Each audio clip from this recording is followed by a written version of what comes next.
ពេលតែ7ថ្ងៃ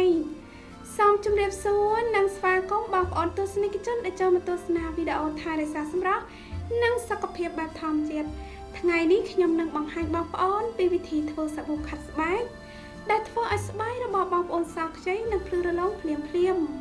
ប្រសិនបើមានចំណាប់អារម្មណ៍សូមបន្តទស្សនារហូតដល់ចប់ត្រូវបានទាំងបរិះនិងនារី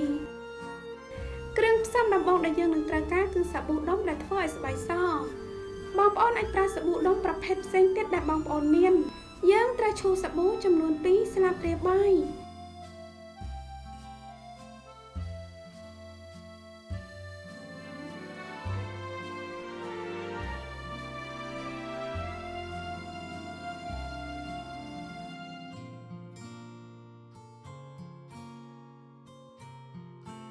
បន្ទាប់ពីឆូតរួចរាល់ហើយសូមដាក់ទឹកដែលបានដាំពុះនិងកំប៉ុងក្តៅខ្លាំងចំនួន2ស្លាបព្រាបាយ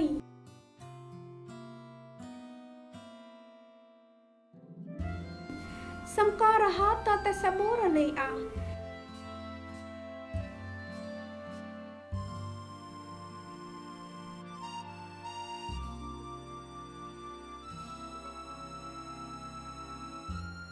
គ្រឿងផ្សំបន្ទាប់ដែលយើងនឹងត្រូវការគឺផាន់កូរ៉េប្រទាលកន្ទុយក្រពើចំនួន1ស្លាបព្រាបាយបងប្អូនអាចប្រើប្រភេទកញ្ចប់ឬលែលើកមុខធ្វើឲ្យស្បែកសប្រភេទផ្សេងទៀតជំនួសក៏បានដែរ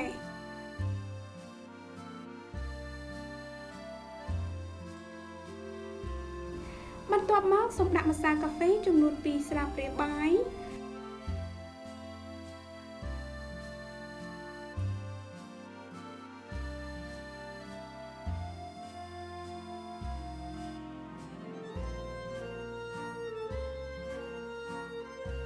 រូបមន្តនេះមិនត្រឹមតែជួយធ្វើឲ្យស្បែករបស់បងប្អូនសប៉ុណ្ណោះទេ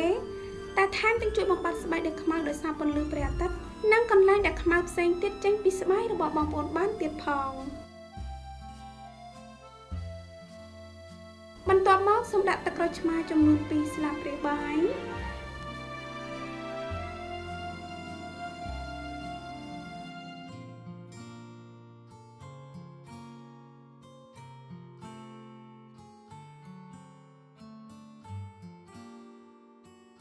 គ្រឿងផ្សំចុងក្រោយដែលបងប្អូននឹងត្រូវការគឺអំបិលម៉ដ្ឋចំនួនកន្លះស្លាបព្រាបាយសូមកូរច្របល់គ្រឿងផ្សំទាំងអស់ឲ្យបានសព្វចូលគ្នាល្អ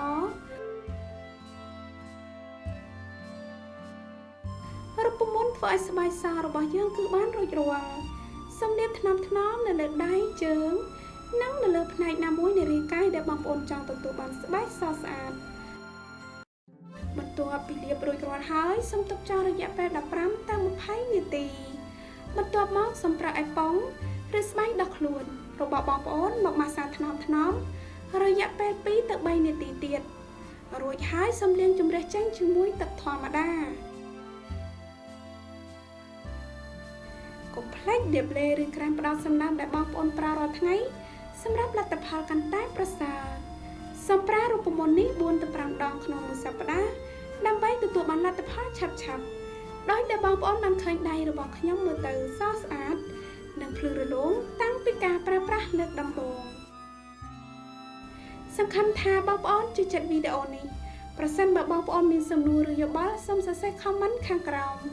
សូមជួយចុច like និងចុច subscribe YouTube Channel និង Facebook Page របស់នាងខ្ញុំផងណាសូមអរគុណដល់បងប្អូនទាំងអស់គ្នាដែលចូលចិត្តនិងតែងតែគាំទ្រទស្សនាវីដេអូរបស់ខ្ញុំនឹងជួបបងប្អូននៅវីដេអូបន្តទៀតសូមជម្រាបលាបាយបាយ